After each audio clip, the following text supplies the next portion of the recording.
Hello everyone, இது உங்கள் APJ Maran academy. So நம்ம இன்னைக்கு 10th சயின்ஸில் 8th லெசன் தனிம ஆவர்த்தன வகைப்பாடு பாடத்தில் இருக்கக்கூடிய கணக்கீடுகளை தான் இந்த வீடியோவில் பார்க்க போகிறோம். ஸோ இந்த பாடத்துக்கு ஃபார்முலா ஷீட் அப்படின்றது கிடையாது. இந்த பாடத்தோட ஃபார்முலா ஷீட் அப்படின்றதே இந்த நவீன தனிம வரிசை அந்த ஆவர்த்தன வகைப்பாடில் இருக்கக்கூடிய அட்டவணை. ஓகேவா? தனிம வரிசை அட்டவணை தான் இதுக்கான ஃபார்முலா ஷீட் மாதிரி. ஸோ அதில் இருக்கக்கூடிய எலமெண்ட்ஸ்க்கான அணியன் நிறையன் இது மட்டும் உங்களுக்கு தெரிஞ்சால் போதும். இந்த பாடத்துக்கு தனியாக அதனால் ஃபார்முலா ஷீட் அப்படின்றது ஒன்று தேவை கிடையாது. அப்படின்றதுனால நம்ம இந்த பாடத்துக்கு ஃபார்முலா பார்க்காம டேரெக்டாக கணக்கீடுக்குள்ளே போகிறோம். ஸோ வாங்க வீடியோக்குள்ளே போகலாம். ஸோ இன்னைக்கு ஃபஸ்ட்டு சுருக்கமான விடையில ஃபஸ்ட்டு கொஷின், ஏ அப்படின்றது ஒரு செம்பழுப்பு உலோகம். O2உடன் 1370 கெல்வின் வெப்பநிலைக்கு கீழே அது பி என்ற கருமையான சேர்மத்தை தருது. அதே சமயம் 1370 கெல்வின் வெப்பநிலைக்கு மேலே சிவப்பு நிற சீயை உருவாக்கும்னா ஏபிசி என்ன? இதான் கொஷின். இந்த மாதிரி ஏபிசி டைப் கொஷின் தான் பரீட்சையில் ஆஃப் பண்ண கேட்டுக்கிட்டே இருப்பாங்க. ஸோ இந்த மாதிரி கொஷினை கொஞ்சம் நல்லா பார்த்துக்கோங்க. இதில் ஃபஸ்ட்டு ஏ அப்படின்றது செம்பழுப்பு உலோகம். இந்த செம்பழுப்பு அப்படின்ற வார்த்தையை நீங்கள் கேட்டுட்டாலே அது என்னன்னு உங்களுக்கு தெரிஞ்சிடணும்னா அது ஒரு தாமிரம் அப்படின்றது நமக்கு தெரிஞ்சிடணும். ஸோ இந்த இடத்துல நம்ம கொடுத்துருக்கக்கூடிய ஹிண்டு இந்த செம்பழுப்பு உலோகம் அப்படின்றத ஹிண்டு, அது தாமிரத்தை குறிக்குது அப்படின்றத தெரிஞ்சுக்கணும். இப்போ ஏ அப்படின்றது O2உடன் 1370 கெல்வின் வெப்பநிலையில் வினையுற எனக்கு 2Cu + O2 சேர்ந்து எனக்கு 2CuO, இது என்னன்னா குப்ரஸ் ஆக்சைடுன்னு சொல்லுவாங்க. இதான் பி. நீங்கள் இதை ஞாபகம் வச்சுக்கிட்டு ஆகணும். நமக்கு இந்த கெமிஸ்ட்ரியை பொறுத்த வரைக்கும் இந்த ரியாக்ஷன் தான் கொஞ்சம் உங்களுக்கு புரியாமல் இருக்கும், கொஞ்சம் கஷ்டமாக தான் தெரியும். பட் பழகிக்கோங்க. ஏன்னா உங்களுக்கு 10th ஒரு 2 பாடத்துக்கும் 3 பாடத்துக்கும் ரியாக்ஷன்ஸ் வரும். ஆனால் 11th and 12th ஒரு புக்கு முழுக்க ரியாக்ஷன்ஸ் மட்டுமே இருக்கும். 2 புக்கு இருக்குது, 2 புக்லேயும் ரியாக்ஷன் தான். அப்போ நீங்கள் இப்பயே இது கொஞ்சம் ப்ரிப்பராக இருந்துக்கோங்க. ஸோ அப்போ பார்த்துக்கோங்க எவ்வளோ டஃப்பாக இருக்கும்னு. 11th உங்களுக்கு அவ்வளோ டஃப்பாக தெரியும், ஏன்னா எதுவுமே நீங்கள் புரியாத படிக்காத கான்செப்டாக தான் இருக்கும். ஸோ இப்பயே கொஞ்சம் ரியாக்ஷன்ஸும் கொஞ்சம் கான்சன்ட்ரேஷன் பண்ணி படிக்க ஆரம்பிங்க. டவுட் ஏதாவது இருந்தாலும் கேளுங்க. இதுவே O2உடன் 1370 கெல்வின் வெப்பநிலைக்கு மேலே வினை புரியும் போது எனக்கு 2Cu2 உருவாகுது. இங்கே கீழே அப்படின்றப்ப எனக்கு முன்னாடி 2 போடணும், மேலே அப்படின்றப்ப முன்னாடி 4 போடணும். இப்படி நீங்கள் ரியாக்ஷன்ஸை ஞாபகம் வச்சுக்கணும். ஏன்னா இதெல்லாம் ஸ்டாண்டர்ட் ஃபார்ம், இதை நீங்கள் புரிஞ்சு படிக்க முடியாது, மனப்பாடம் தான் பண்ணி ஆகணும். ஓகேவா? ஸோ அப்போ ஏ அப்படின்றது தாமிரம், காப்பர். இதுவே பி அப்படின்றது குப்ரிக் ஆக்சைடு. ஓகேவா? குப்ரிக் ஆக்சைடு அப்படின்றப்ப CuO, குப்ரஸ் ஆக்சைடு அப்படின்றப்ப Cu2O. ஓகேவா? இது அதிகம்னால Cu2வா இருக்குது அப்படின்னு வச்சுக்கோங்க. வெப்பநிலை காட்டில் அதிகமாக இருக்குது, அதனால Cu2வா இருக்குது. ஸோ Cu2O CuO பேர் மாற்றி எழுதக்கூடாது. இது குப்ரிக் ஆக்சைடு, இது குப்ரஸ் ஆக்சைடு. இப்போ அடுத்து செகண்ட் கொஷின், ஏ அப்படின்றது வெள்ளியோடைய வெண்மையுள்ள உலோகம். O2உடன் 800 டிகிரி செல்சியஸில் வினைப்பட்டு பிஏ தரும்.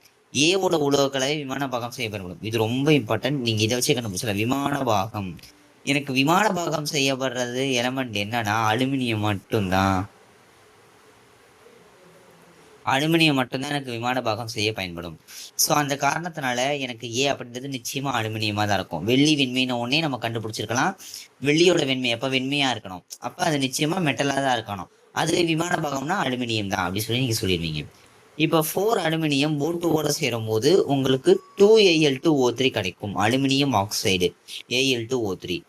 இது உங்களுக்கு ரியாக்ஷனை பேலன்ஸ் பண்ண கற்றுக்கணும். அதுக்கு தான் நான் சொன்னேன், போன வீடியோலே பார்த்தோம் பேலன்ஸிங்கை பற்றி. இதுதான் நீங்கள் ஒரு வாட்டி சொல்கிறேன் பாருங்கள். 4Al, இங்கே பாரு 2 2 4, 2 2 4, 4 Al இருக்குது. 3 2 6, 6 ஆக்சிஜன் இருக்குது. இங்கே 3 2 6 ஆக்சிஜன் இருக்குது.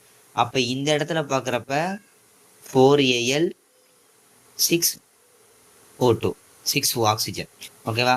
இது எனக்கு லெஃப்ட் ஹேண்ட் சைடும் ரைட் ஹேண்ட் சைடும் ஈக்குவலாக இருக்குது. அப்போ இது ஒரு பேலன்ஸ்டு ரியாக்ஷன்ஸ். இந்த மாதிரி ரியாக்ஷன்ஸை பேலன்ஸ் பண்ண கற்றுக்கணும். அப்போ அலுமினியமும் ஆக்சிஜனும் சேர்ந்து எனக்கு அலுமினியம் ஆக்சைடு அப்படின்ற எலமெண்ட்டை கிரியேட் பண்ணுது. இதுதான் இந்த இடத்துல பி. ஸோ அவ்வளோதான், செகண்ட் கொஷின் முடிஞ்சிச்சு. இப்போ அடுத்து மூணாவது கொஷினில் பாருங்கள். உலோகம் ஏவோட ஆற்றல் மட்டும் கொடுத்துட்டாங்க. ஈரக்காற்றோடு சேர்ந்து பச்சை படலம் உருவாகும்.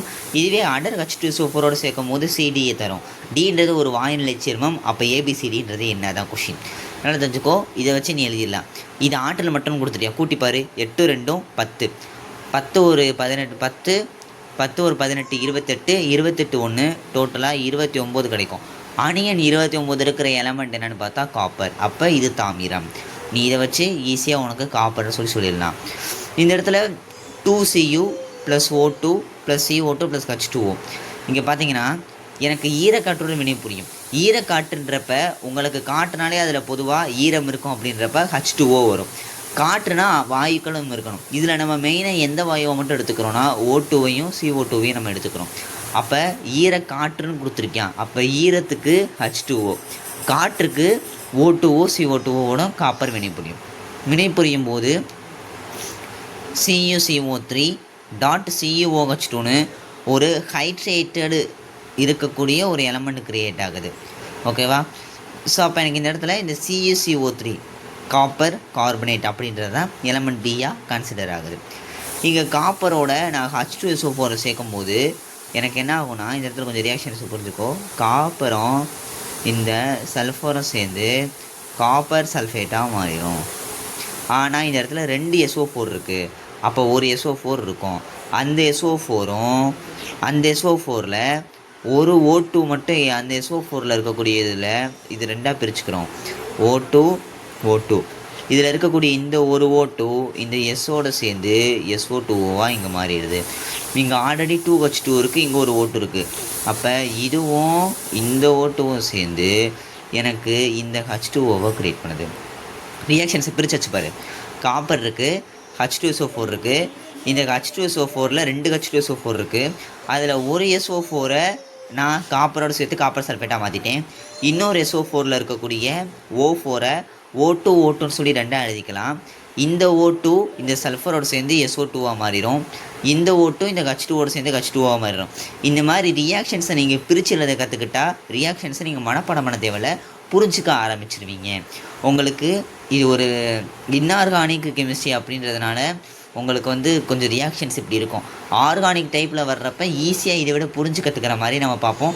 11th and 12thலாம் ஆர்கானிக் டைப்பில் தான் நிறைய ரியாக்ஷன்ஸ் இருக்கும், உங்களுக்கே இருக்குது. அந்த மாதிரி ரியாக்ஷன்ஸ் வர்றப்ப அதை எப்படி ஈஸியாக புரிஞ்சுக்கலான்றதை நம்ம இனி வரக்கூடிய வீடியோக்குள்ளே தெளிவாக பார்க்கலாம். ஸோ இப்போ A அப்படின்றது தாமிரம், B அப்படின்றது காப்பர் கார்பனேட், C அப்படின்றது காப்பர் சல்ஃபேட். இங்கே ஒரு ஹிண்டு கொடுத்துருந்தேன், Dன்றது வாயுநிலை தனிமம்னு. அப்போ SO2 தான் வாயு, அப்போ சல்ஃபர் டை ஆக்சைடு. அடுத்து 4வது கொஷின் உயர் சிந்தனை வினால இருக்குது. A அப்படின்றது 3ஆம் தொடர் 13ஆம் தொகுதி. செஞ்சுடரிய A நீராவி சேர்ந்து Bயை உருவாக்கும். A NaOH சேர்ந்து Cயை உருவாக்கும். அப்போ ABC என்ன? 3ஆம் தொடரில் இருக்கும், 13ஆம் தொகுதி. அப்போ அலுமினியம் தான் 3ஆம் தொடர்லேயும் 13ஆம் தொகுதியிலையும் இருக்கும். அதான் நான் சொன்னேன். இதுக்கான ஃபார்முலா சீட்டு உங்களுக்கு தனிம ஆவர்த்தன அட்டவணை தான். இப்படி ஒரு அட்டவணை பார்த்துருப்பீங்க. இந்த மாதிரி அவுட்லைனில் ஒரு அட்டவணையாக பார்த்துருப்பீங்க நீங்கள், ரைட்டா? இந்த அட்டவணை தான். இந்த அட்டவணையை மனப்பாடம் பண்ணணும். அது உங்களுக்கு என்னென்னு சொல்லி நான் இன்னொரு வீடியோவில் கூட போடுறேன். இந்த அட்டவணையை நம்ம மனப்பாடம் பண்ண வேண்டியது இருக்குது. அதுக்கான காரணம் எல்லாத்தையும் தெளிவாக இன்னொரு வீடியோவில் பார்ப்போம். ஸோ இந்த இடத்துல அலுமினியம் 3ஆம் தொடர் 13ஆம் தொகுதியில் அலுமினியம் 2 அலுமினியம் + 3H2 சேர்க்கும் போது Al2O3 + 3H2 எனக்கு பார்த்தீங்கன்னா கிடைக்கிது. இந்த இடத்துல Al2 இருக்குது, 3H2, 3 O3 இருக்குது. இந்த இடத்துல நீங்கள் கவனிச்சிங்கன்னா 3 O இருக்கும். ஏன்னா 3H2 3O. அப்போ எனக்கு இந்த 3O இதோடு சேர்ந்து Al2O3ஆக மாறிடுது, 3H2ஆக மாறிடுது. 2Al NaOH H2ஓட நான் சேர்க்கும் போது எனக்கு என்ன தெரிஞ்சுக்கோங்க, இங்கே என்ன சொல்கிறீங்க, ஏவை நீராவியும் சேர்த்து B உருவாகும். B கண்டுபிடிச்சேன். நீராவி அப்படின்றப்ப H2O, அதனால் H2O போட்டிருக்கேன். இங்கே NaOH சேரும் போதும் எனக்கு H2Oவை சேர்க்கணும். இதான் உங்களுக்கு இருக்க டிஃப்ரெண்ட். இங்கே H2O மென்ஷன் பண்ணியிருக்க மாட்டேன் மேலே கொஷினில், பட் நீங்கள் போடணும். ஸோ 2NaOH 2H2O நான் சேர்க்கும் போது 2NaAlO2 + 3H2ன்னு சொல்லி கிடைக்கும். இங்கே எனக்கு இந்த 2Na இந்த 2Al, ஓகேவா, 2Al ப்ளஸ் இந்த O2 இங்கே இருக்க பார்த்தீங்களா, O2 இல்லைனா இந்த 2NaO இந்த 2Al சேர்ந்து எனக்கு இந்த மாதிரி இதை க்ரியேட் பண்ணும். ஓகேவா? இந்த இடத்துல உங்களுக்கு இன்னொரு ட்விஸ்ட் என்னென்னா, இங்கே எனக்கு O2 இருக்குது. அப்போ இங்கே இருக்கக்கூடிய இந்த O2வும் இவனுடைய ஜாயின் அடிச்சுக்குவேன். அப்போ 2NaAlO2. ஆனால் இங்கே இன்னொரு 2 இருக்குது, O2னால 4 இருக்குது. அப்போ இந்த 2 அடைச்சிக்குவேன். அப்போ இங்கே மொத்தம் இருக்கிற ஹைட்ரஜன் பார்க்குறப்ப இங்கே 2 ஹைட்ரஜன்ஸ் இருக்குது, இங்கே நமக்கு 4 ஹைட்ரஜன் இருக்குது. அப்போ 12. அப்போ 2 4. இங்கே பார்க்குறப்ப எனக்கு 2 இருக்கும். அப்போ 6. 6ன்றப்போ 3 2 6 ஹைட்ரஜன் கிடைக்கும் நமக்கு.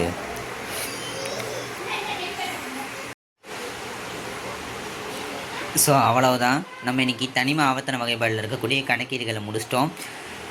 ஸோ நம்ம நெக்ஸ்ட் வீடியோவில் உங்களுக்கு நான் இந்த தனிம வரிசை அட்டவணையை பற்றி ஒரு ஃபுல் எக்ஸ்ப்ளனேஷன் கொடுக்குறேன். ஏன்னா உங்களுக்கு இந்த தனிம வரிசை அட்டவணையை இப்பயே நீங்கள் கொஞ்சம் மனப்பாடம் பண்ணணும். அது என்ன, எதுக்காக, தனிம வரிசை அட்டவணையில் அப்படி என்ன தான் இருக்குது, அது ஏன் இவ்வளோ இம்பார்ட்டண்ட்டாக இருக்குது அப்படின்றத பற்றி நம்ம நெக்ஸ்ட் வீடியோவில் டீட்டெயிலாக பார்ப்போம். ஸோ இந்த வீடியோ உங்கள் எல்லாருக்கும் பிடிச்சிருக்கோன்னு நம்புகிறேன். இந்த வீடியோ யூஸ்ஃபுல்லாக இருந்துச்சுன்னா லைக் பண்ணுங்கள், ஷேர் பண்ணுங்கள், அப்படியே சப்ஸ்கிரைப் பண்ணிக்கோங்க. நோட்டிஃபிகேஷன் பட்டனையும் கிளிக் பண்ணிக்கோங்க. இது உங்களுக்கு தெரிஞ்ச ஃப்ரெண்ட்ஸுக்கு ஷேர் பண்ணுங்கள், அவங்களுக்கு இது யூஸ் ஆகும். இது போல் எங்களுக்கு வேறு ஏதாவது டவுட் இருக்குது, இந்த பாடம் வேணும் அப்படின்றப்ப கமெண்ட் பண்ணுங்கள். அந்த பாடத்தை வந்து நம்ம எடுத்து போடுவோம். ஸோ நம்ம நெக்ஸ்ட் வீடியோவில் பார்ப்போம். தேங்க்யூ.